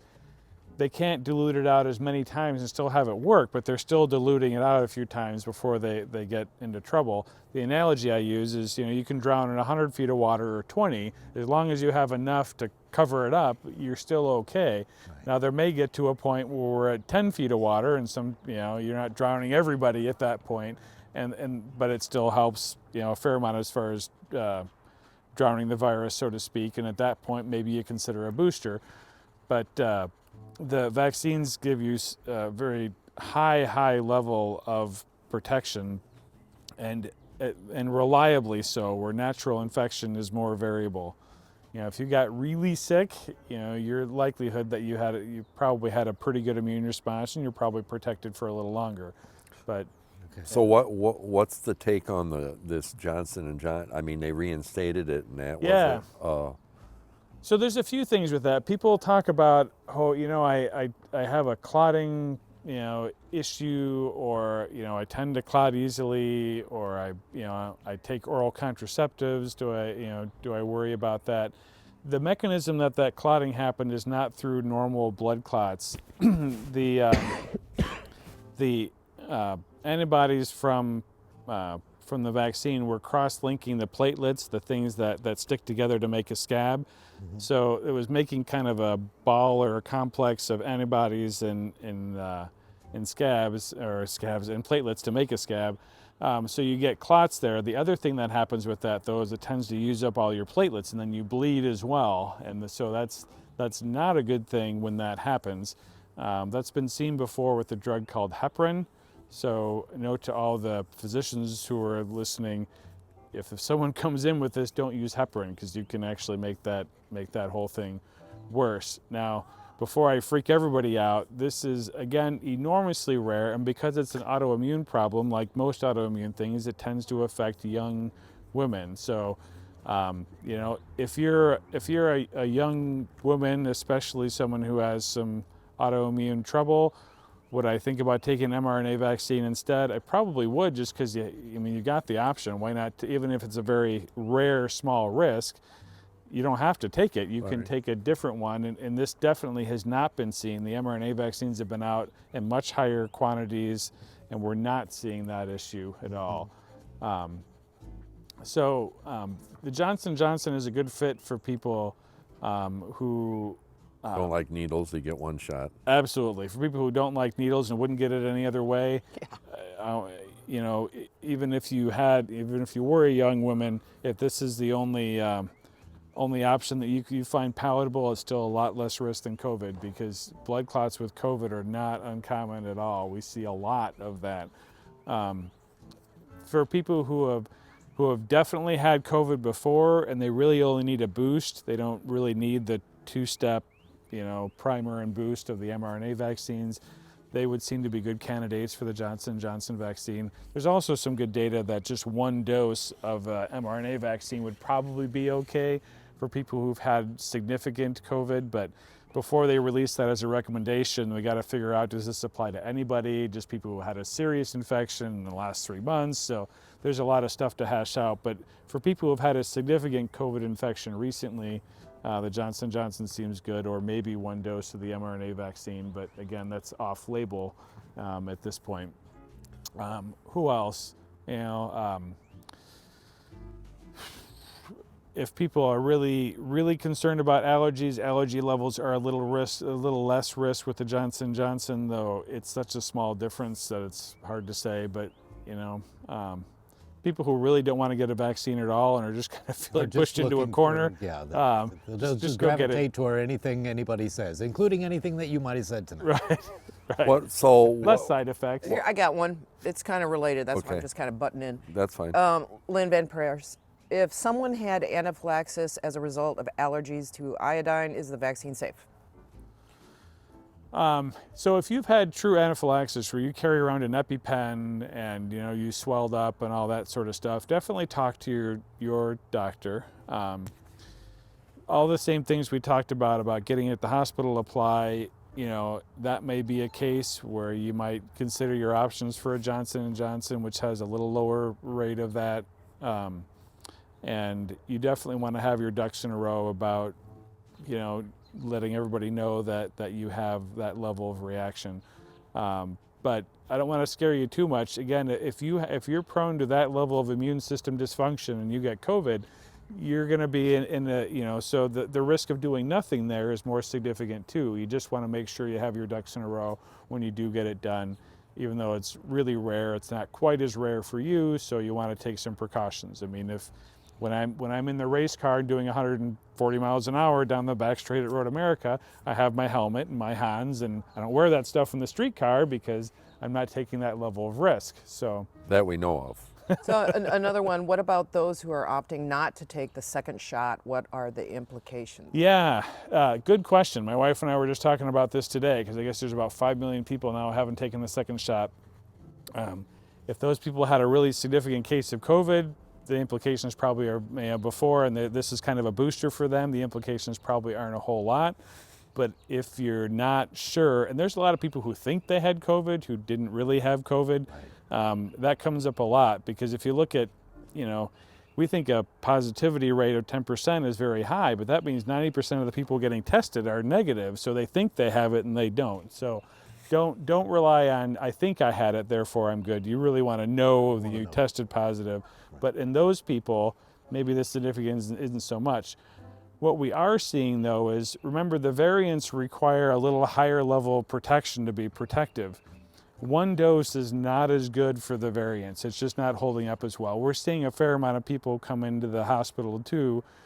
They've had one shot, they went out and celebrated a little too early and they got sick. Now, oftentimes they have a little heads up and they're not quite as sick, but they're sick enough to end up in the hospital. So, though it gives you some protection, it's on maybe the best analogy is it's on the order of a flu shot. It's about a 50% reduction if you just get one shot against the variants. It's still about 90 to 95% against the variants if you get both shots. So it is a really significant difference. That's for the mRNA vaccines. Obviously, the Johnson & Johnson is formulated to be more effective, but one of the things that may be in part really, it gets really detailed and complicated, but in order to get all that effectiveness in one shot for the Johnson & Johnson, you got to have like millions of viral particles put in. They think actually the volume of that may have something to do with some of these autoimmune blood clots and stuff like that. again, even though it's very rare, that's one of the things that comes into play. What about breastfeeding? I mean, is it all right to get vaccinated if you're breastfeeding? Absolutely. You do give some antibodies to the baby. You don't have any. The mRNA stays pretty much where it's injected. It doesn't go around the bloodstream. That's why your arm gets sore and the other places don't get sore. So absolutely safe there. All the societies, the maternal fetal medicine, the OB-GYN societies, they're all very much on board, and it's pretty clear that that's safe. And we're becoming more clear with pregnancy too. I mean, we've seen some bad outcomes in pregnancy with even at our hospital with COVID. So we've had people who are pregnant on a ventilator, and so definitely more benefit than risk if you're pregnant as well. If you are really want to be the most cautious about, the fever that could come with this causing some trouble, you can wait till after the first trimester when, fevers might have more of an effect. But there's a risk in waiting too. But if you want to be cautious in that sense, you might, you could wait a little while. But if I were in the middle of a big local pandemic rush, I wouldn't have my wife wait even in that situation. If things are pretty calm now, maybe I would have her wait to the second trimester. I got nothing. Okay. Right. Lots of thank yous. Lots of thank yous. That's sweet. So, but no more questions. Well, we All right. we ditto all of those thank yous. Yes. Yeah. Yeah. Boy, I guess if there's a closing message, we're so close to like really kicking this thing's ass. Yeah. Can we just do this? Yes. Right. Oh my gosh. So we have the tools. We're making progress. It's within our grasp. We know. I mean, Israel's kicked its ass. Great Britain's getting there.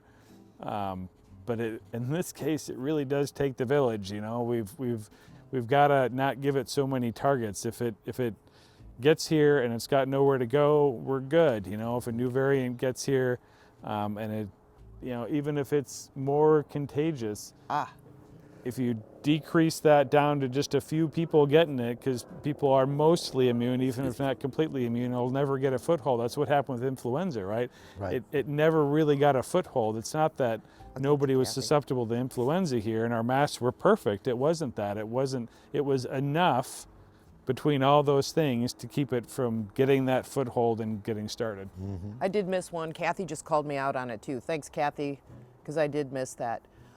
She asks, how do we handle unvaccinated family and guests at my daughter's wedding reception in November? In November. Tell them they've got lots of time to go get vaccinated. Boy, you can't really have it outside in November, unless you're in Florida. I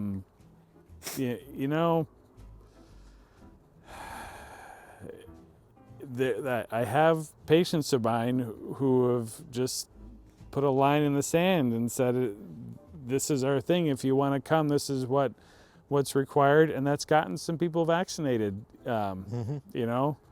I think Brian would attest to that. That was the final I'm push. glad that you told me he did, because her and I were talking the same, man, I wish, of anybody that needed to be, he was a classic one that, man, I wish you'd get vaccinated. Yeah. And, the things he was concerned about with the political, all that stuff, I mean, it plays a role. I'm not saying that that's all wrong, but there is a scientific aspect that's very clear here that should stand separate from that. So how do you deal with those people? If you feel that they really have to be there, I'd have them wear masks, I guess. Whatever your reply was, she had said that's what they were thinking. Yeah, and it's a sticky, tough situation, but She says she has anti-vaxxers in the family, so she's dealing with that push.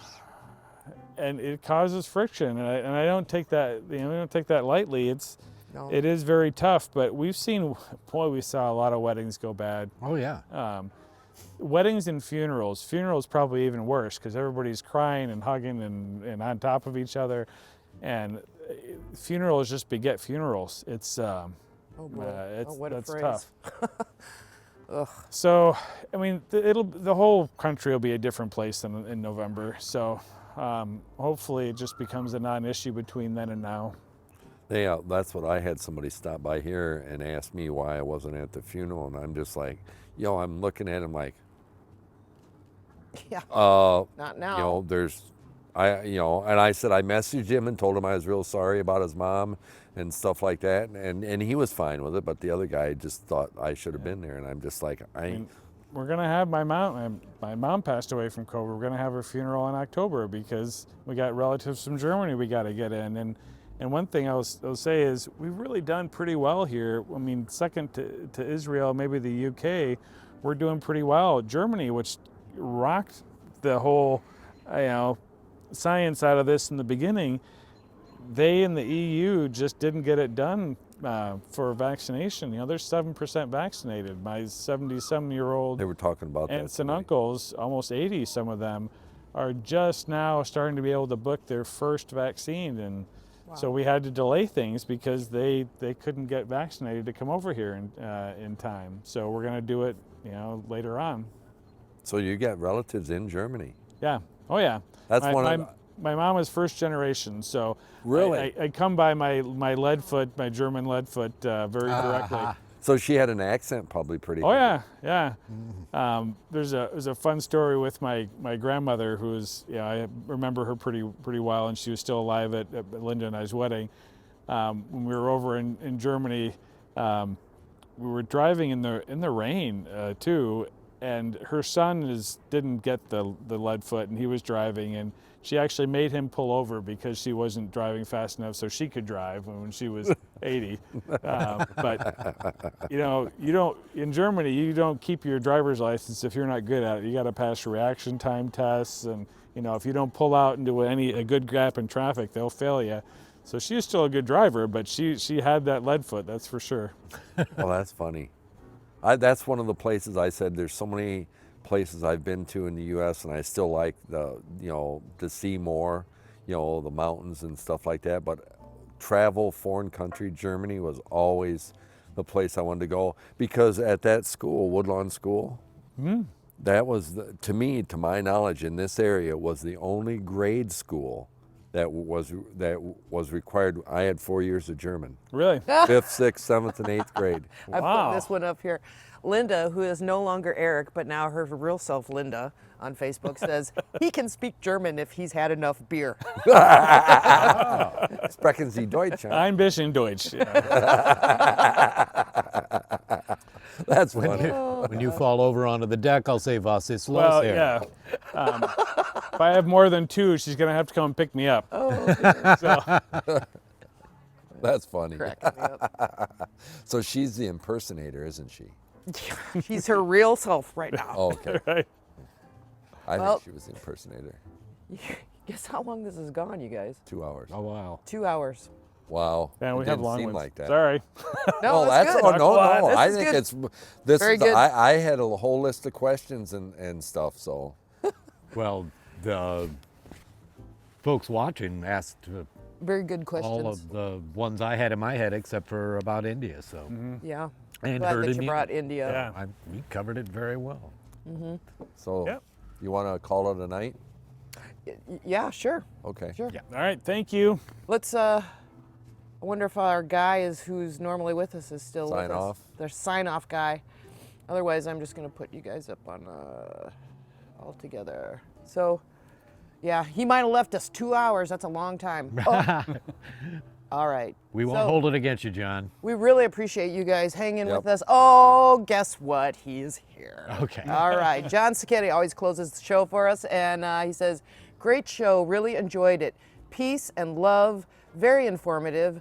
Peace and love, all of you.